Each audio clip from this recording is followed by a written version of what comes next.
ہے کہ آخر آپ قربانیاں ہی کیوں کریں، کسی کی شادی کیوں نہیں کروا دیتے؟ اگر آپ حج ہی بار بار کرتے ہیں تو آپ بہت سارے اور لوگوں کے لیے بہت سارے کام کر سکتے ہیں، اور آپ کہتی ہیں کہ حج جو ہے وہ فقر کو دور کرتا ہے۔ جی وہ میں نہیں کہتی، اللہ کے رسول صلی اللہ علیہ وسلم نے فرمایا، جی یہ رسول اللہ صلی اللہ علیہ وسلم کی حدیث ہے۔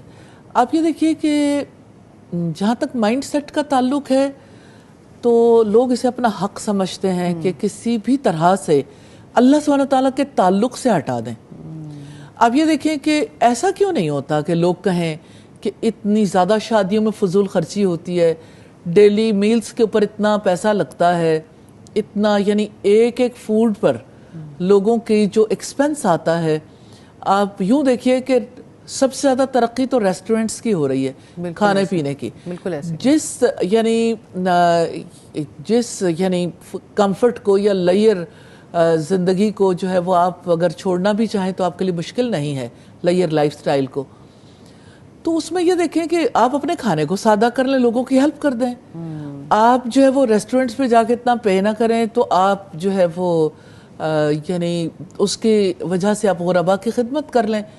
میں یہ نہیں کہتی کہ آپ کو اچھا کھانے کا حق نہیں ہے، آپ کو حق ہے، آپ جا سکتے ہیں، لیکن جب آپ یہ بات کریں گے نا کہ آپ حج کرنے کی بجائے، بار بار عمرہ کرنے کی بجائے، بار بار یعنی قربانیاں کرنے کی بجائے آپ اس سے غربا کی خدمت کر دیں، تو غربا کی خدمت کرنے کے لیے آپ اپنے لائف سٹائل کو چینج کیجئے۔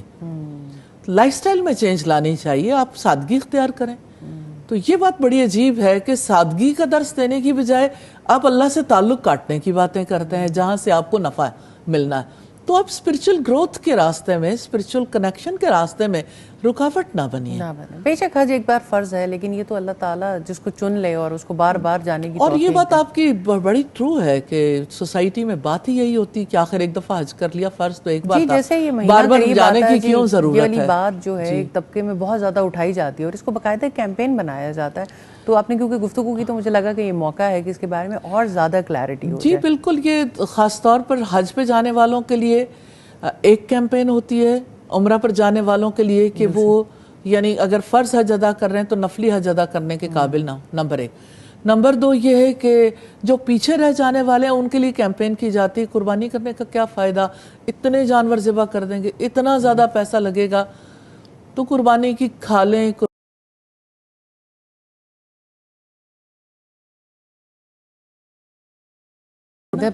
اور آپ یہ دیکھیں تو اس کی وجہ سے چینج کتنی بڑی آتی، اتنی بڑی منڈیاں لگتی ہیں، کوئی جانور پال رہا ہے، کوئی جانور بیچ رہا ہے، کہیں پہ جانور جو ہے وہ ان یعنی ایکسپورٹ امپورٹ کا سلسلہ بھی یا جاری رہتا ہے۔ پھر جانوروں کے حوالے سے جانور ذبح کرنے والوں کو کتنا فائدہ ملتا ہے۔ پھر اسی طرح سے قربانیاں جب ہوتی ہیں تو قربانیاں کرنے کی وجہ سے یعنی غربا کے گھروں تک کس طرح سے ایک ایک فرد تک گوشت پہنچتا ہے۔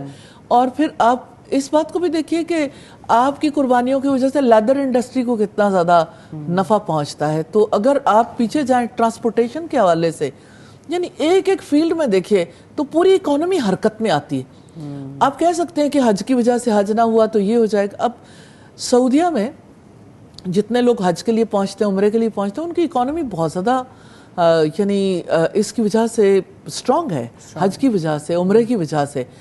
تو یہ ہے کہ یعنی ساری سوسائٹی میں چینج لانے کا ذریعہ اللہ سبحانہ تعالیٰ سے ڈسکنیکٹ ہونے کو نہ بنائے۔